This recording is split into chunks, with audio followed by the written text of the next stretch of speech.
Okay, we're connected. Be ready to go in less than a minute. Just wait for the clock. Okay, here we are. Namo tassa bhagavato arahato sama sambuddhasa. Namo tassa bhagavato arahato sama sambuddhasa. Namo tassa bhagavato arahato sama sambuddhasa. So, welcome everybody to this live stream. And this evening, I'm going to talk about the second refuge. Last week we talked about Buddha, and this week we'll talk about Dhamma. The Dhamma is in some ways the most important of the refuges. After the Buddha was enlightened, one of the early episodes was when he examined in his mind who he could serve. He said every being, which itself is an important and interesting statement to contemplate. He said every being should be in service. And who is there that is worthy of my service?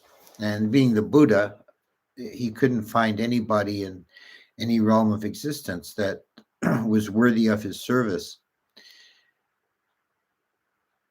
So then he decided, I will be in service to the Dhamma.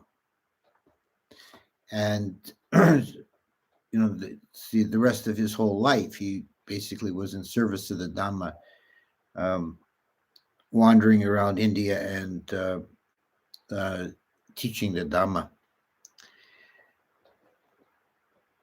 It's also stated that whether a Buddha arises in the world or not, the Dhamma exists. When a Buddha arises, he proclaims the Dhamma, but the Dhamma is not something invented by the Buddha. It's something that he has discovered, a pre-existing reality that he becomes conscious of. And he uses the analogy of a man exploring the jungle and finding an ancient ruined city and cutting away the creepers and vines to uncover the stonework. This is what the Buddha indeed did. So the Dhamma, let's examine what the word Dhamma means. You'll see it used in two different ways in the texts that at first don't seem to be related. One is Dhamma as an object of consciousness, and this is the central theme of the Abhidhamma, is classifying and analyzing Dhammas. A Dhamma in the Abhidhamma definition is any object of consciousness that in its last analysis is a singularity, a point instant of reality. They are the ultimate realities are the Dhammas, the mental and physical Dhammas that the mind can be conscious of.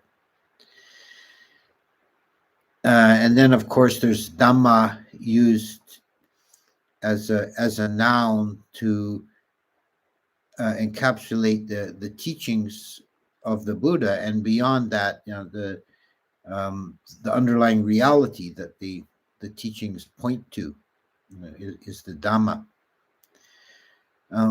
You'll see in English books, sometimes a convention is used that the first kind of Dhamma, or the first use of Dhamma as an object of consciousness or a single point of reality, is written with a lowercase d, and Dhamma as a teaching is written with an uppercase d.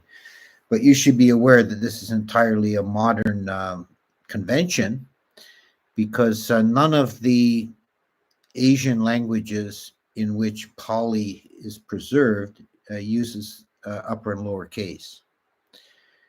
It's only in the Roman alphabet that we find that convention. So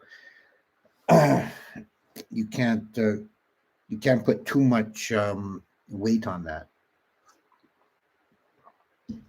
I think the connection is that a Dhamma as a point instant of reality is the ultimate reality in terms of analysis. It's as far as you can penetrate or bore down with the mind is a single Dhamma. And when a Dhamma is completely understood, any Dhamma, physical or mental, it's seen to have the three characteristics. This is itself a moment of bodhi. This is a moment of enlightenment when Dhamma is completely understood and penetrated, and the reality is completely known. This is actually one of the, this connection is in a slightly different form of expression, is one of the principal teachings of the Huayan school of Chinese Buddhism, that all reality occurs in each single object. The whole reality can be known. Everything reflects everything else. So there is a connection, although it's at a very kind of esoteric level. But there are these two uses of the word Dhamma. And when we talk about Dhamma as a refuge, we're really talking about the big D Dhamma, so to speak, that Dhamma as the teaching of the Buddha. And here also we have two levels, because at least two levels, because there's the Dhamma in the abstract that exists whether a Buddha arises in the world or not, the underlying natural frame of reality. For example, there's a word in Pali derived from Dhamma, dhammata, that's used in a very close sense to the English word natural. And when something occurs by nature, it's to be expected, it's natural, then it's said that it's dhammata. This is the natural course of events. If something occurs in the natural course of events, it's described as dhammata.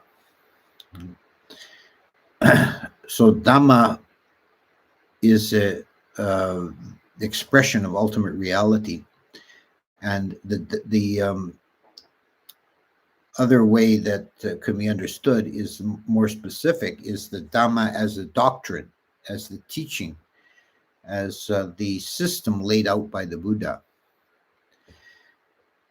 So the Dhamma itself is timeless, the ultimate Dhamma. It's akaliko, meaning it's timeless. It has no reference to time or place. It's valid in every circumstance, at every time, in every historical period, even we could say on every planet. This Dhamma is expression of reality. It's natural law, so to speak.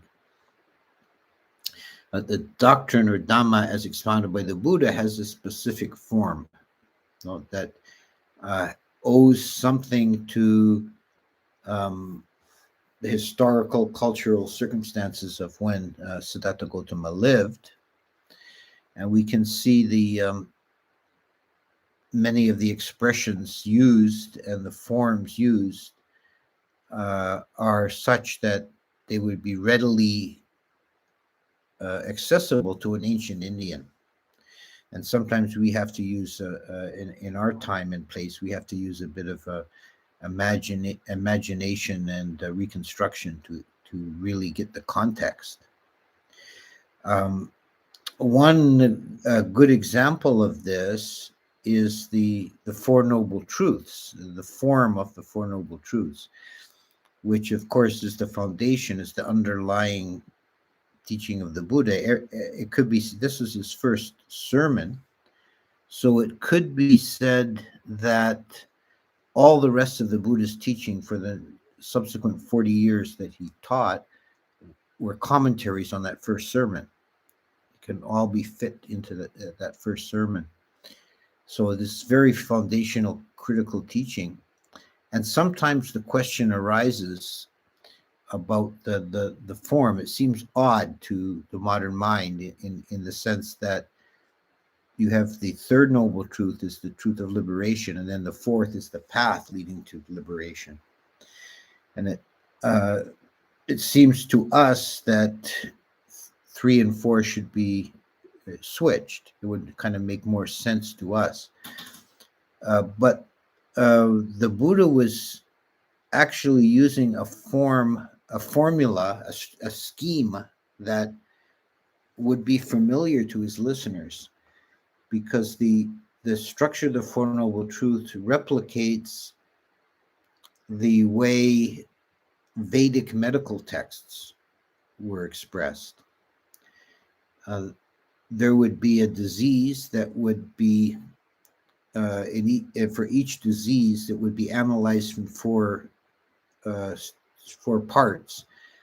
First, the description of the symptoms, then a discussion of the possible causes of the disease. And then a third would be the prognosis, whether the disease can be cured or whether the person is going to die.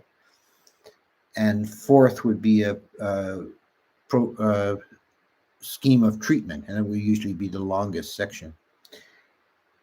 So the Buddha was basically saying that existence in samsara is a disease, and the symptom is suffering, and the cause is desire. And the prognosis is, yes, it can be cured. There is a way out of this. And the fourth is the expression of the treatment or the path to be followed.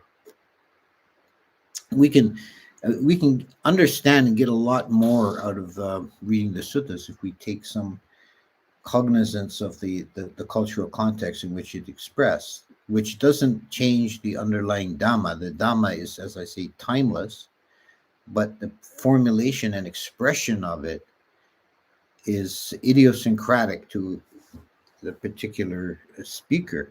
To each Buddha will express his understanding in his own form and way. That said, we are very fortunate to live in the dispensation of Siddhartha Gautama, in my opinion, because the expression of Dhamma, the way the way he formulated it shows a great deal of brilliance. There's a wit, and there's a clarity, and a consistency. It's really a precious jewel that we have, the preserved Dhamma of the Buddha. And we're also fortunate that it has been so thoroughly preserved in the Pali Canon, and particularly the Sutta Pitaka. We have such a good, voluminous record of the Buddha's teaching. Of course, it's the form we have it has been passed down through many, many centuries, and it's sensible to have a scholarly critical appraisal of this, since how much can we trust is the original words of the Buddha. And as it turns out, at least for the principal texts like the four main Nikayas, we can have it seems we can have a very high degree of confidence, because they can be compared. The Pali Canon can be compared to the Chinese Agamas, which represents an entirely separate line of transmission. These represent scriptures from, I think, from the Dharmaguptaka school that were translated into Chinese and passed on and preserved. So there was, at some early date, a separate transmission. So if there had been any corruption or changes, they would not be possible for any sort of amendment to cross over and be present in both streams. And what we find is a very high degree of agreement, and really no significant difference in the doctrinal core of the teachings. So we can have a high degree of confidence in that the Pali texts, by and large, represent the original teachings of the Buddha. If any of you are interested in pursuing this angle, it's been followed. There's at least two very good scholars currently alive and working that I'm thinking of, Bhikkhu Bodhi and Bhikkhu Analiya, who have made the effort to know both, understand both Pali and Chinese, and have done these comparisons. And you can see, if you take up Bhikkhu Bodhi's translation of the Anguttara Nikaya, which is the last major work of the Nikayas that he translated, and if you look at the footnotes, he's done a lot of these comparisons in the footnotes. So that particular Pitaka he's analyzed, comparing to the Agamas in many places. It's quite interesting to see that small divergencies here and there, but largely agreement. So we can have I think we can have as good of confidence that the Pali Canon represents the word of the Buddha as we could possibly have for something so removed in time.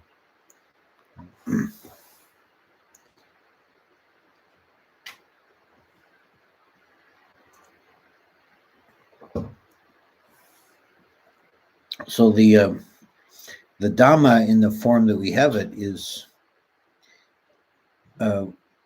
well worth examining and studying. It yields many rewards, and it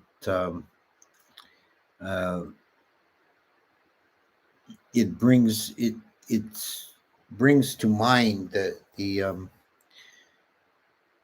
the reality of existence and the path to leading to liberation. The Buddha's teaching, and he expressed this in different ways, but the purpose of his teaching was always practical. It was, how can beings make an end of suffering? How can they realize the unconditioned? How can they get out of samsara? So he was not very much interested in teaching abstract philosophy or metaphysics. This kind of there's bits and pieces we can glean here and there of that kind of thing, and of course a lot in the later texts and the commentaries and so on, where intellectual systems were hammered out and developed. But in the Buddha's own words, the emphasis is very strongly on the purely practical. Why, and it's the Four Noble Truths. So what is our condition? Why are we in this condition? What does it look like being out of this, and how do we get there? And he taught again and again, and from different angles and with different methods. Sometimes his teachings take the form of something like a Socratic dialogue, a question and answer format. Sometimes he uses parables, and very rich. There's quite a rich trove of these teaching stories that you can find in the canon, the parables to make a point. Sometimes he teaches in a very dry, direct, technical way. Other times he shows quite a bit of humanity and wit, and in those passages, the scene and the characters really come to life. So the suttas are very rich and rewarding, and what they're expressing ultimately is this underlying Dhamma, the Dhamma as reality, the Dhamma as the underlying truth of existence.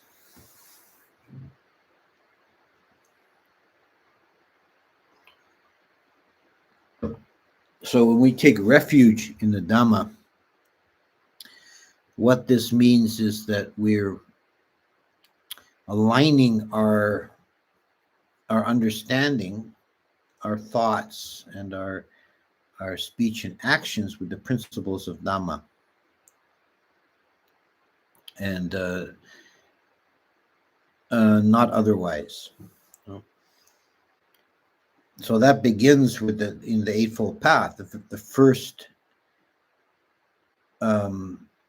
stage in the path, the first path factor that's mentioned is right view, samadhi, which is having the view, the understanding of the world and of ourselves, of our mind and body, according to Dhamma. And there's different ways of defining this. I think one of the most, which we can find in the Canon, different angles that this is approached. But I think maybe the most accessible or immediately practicable is to understand things according to the three characteristics. That all phenomena are void of substance, they're anatta, they're sunya. All phenomena are imperfect or unsatisfying, are a kind of suffering, are broken. Well, this is dukkha. And finally, that all are impermanent, anicca, they're transitory. And when we see things according to that way, we're seeing according to Dhamma. If we see things opposite to that, that's adhamma, it's a vipallasa, hallucination. If we see things as being substantial, as ultimately perfect, or as permanent and stable, then we're suffering from vipallasa, which is hallucination. And we have wrong view. We're not aligned to right view. And this right view, according to Dhamma, then works as a foundation stone for the rest of the Eightfold Path, that we can align ourselves to Dhamma in our speech, in our action, in our practice. So we're taking refuge in that reality.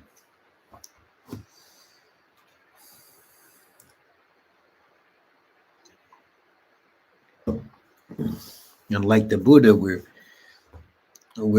ultimately should be devoting ourselves to service of the Dhamma, live according to the Dhamma. So I'll leave it at that and see what I can do with questions. Okay, there's a question here. What does the Buddha rising in the world literally mean within consciousness of our own experience, as in consciousness makes contact via senses and Buddha awareness appears? Thank you.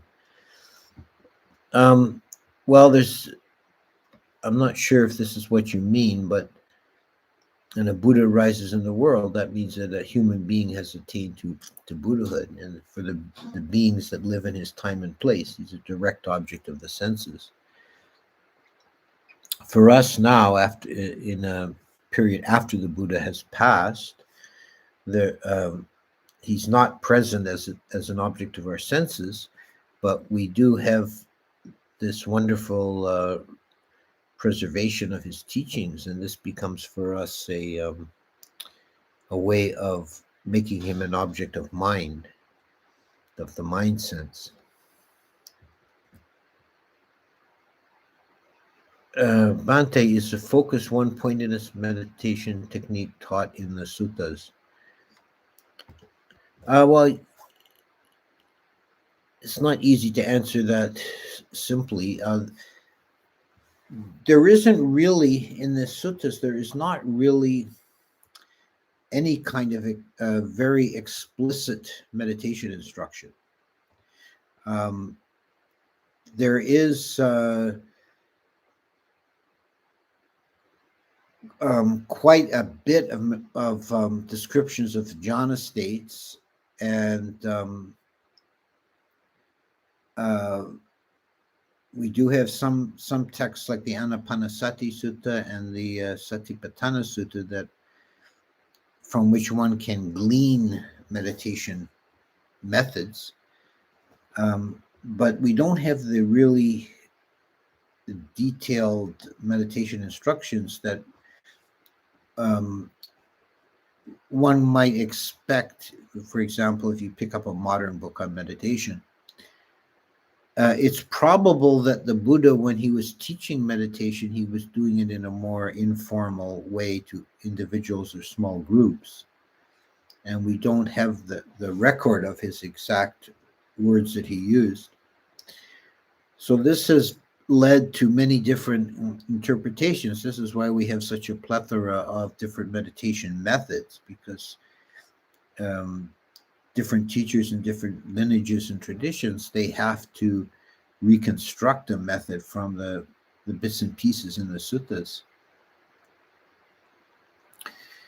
You can see this particularly in the Satipatthana Sutta, which is often considered to be the foundational text for meditation, that it describes many different meditations in a very brief and compressed, concise way, which is subject to numerous different interpretations. And there's lots of books written about Satipatthana Sutta, and people can debate about different ways of interpreting. My feeling, I've got a theory about the Satipatthana Sutta, that in the form that we have it, does not represent the direct words of the Buddha, but is somebody's, one of his listeners' lecture notes, that the Buddha probably gave a long course of meditation over weeks or months. And what we have are basically the chapter headings or the lecture notes of somebody. So I hope that answers your question somewhat. If you have 1 year as a novice, does that count 1 year as a monk? No, we generally don't count. The way we count our years in the order is the number of range retreats you've had since your Upasampada. So the novice year doesn't count. Do Tibetan texts add anything lost in the Pali? Well, Tibetan texts are a whole different thing. I mean, they have their own very vast literature that is actually quite divergent in many ways from the texts in the Pali. I'm not really sure if the original Nikayas are preserved in Tibetan translation at all. Someone may know that, but I'm not aware of that. I know they're preserved in Chinese, and they're called the Agamas.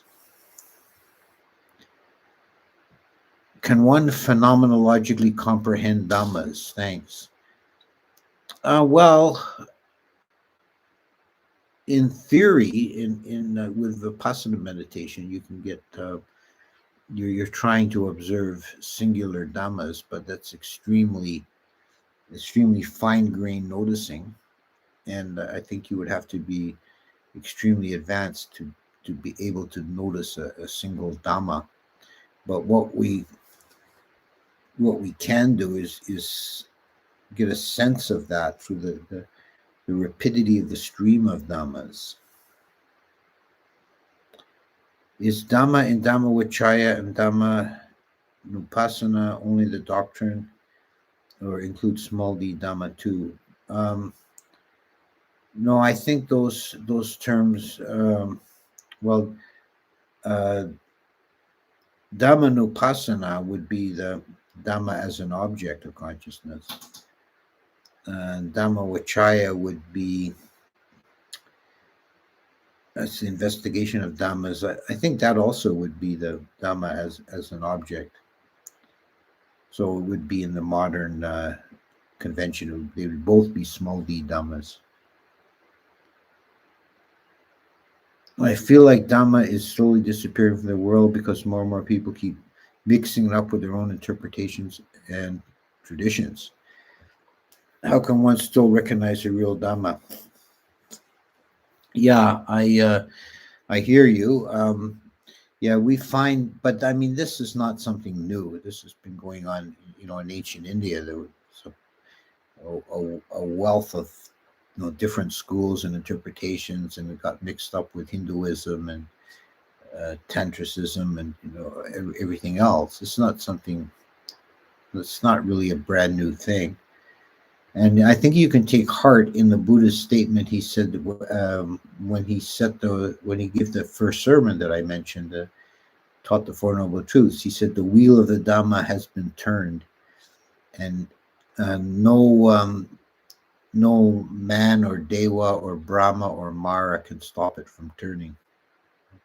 So we can still find the original core teaching. It's still present, and we have it preserved in the books, and there are still plenty of living teachers, holders of tradition that are passing on the original teaching. It seems to me that the sense of I am is still there at one's returner stage, long after the personality view has been transcended. This seems to be one of the last things to go. Is that right? Yeah, well, the sense of I am has different levels. There's the I am that occurs at the cognitive level, that is Sakaya Ditti, that's destroyed utterly with stream entry, so that's like an ontological sense of self. But there still remains a perceptual sense of self, that's Asmi Mana, that's not based on cognition, but is based on perception.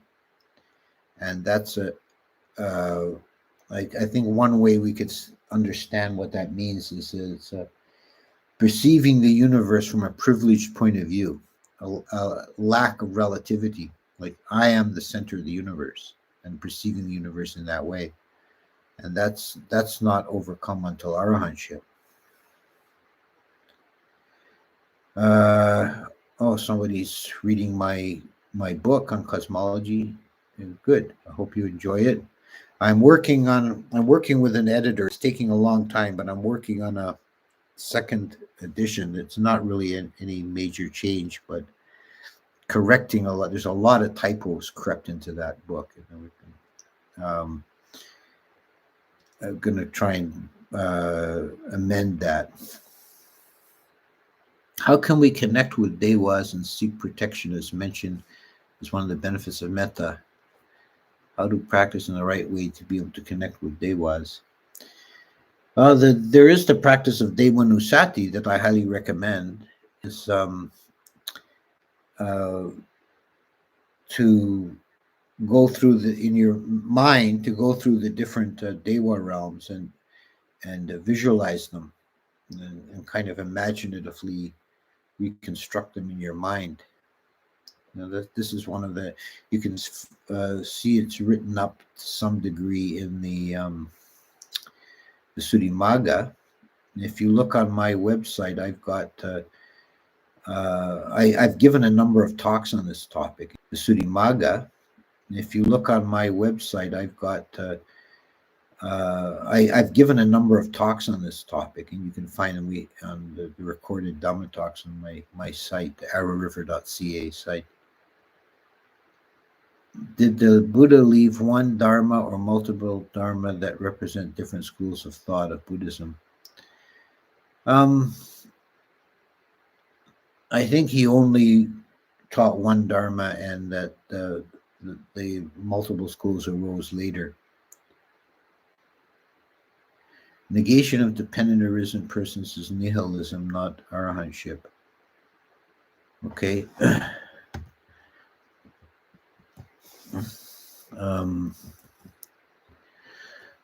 I wonder if the true Dhamma has disappeared, that is to say, corrupt teachings would appear to confuse things that would seem implications for the Sangha. I don't think the true teachings have disappeared. I think they're still there. There's still a stream going on.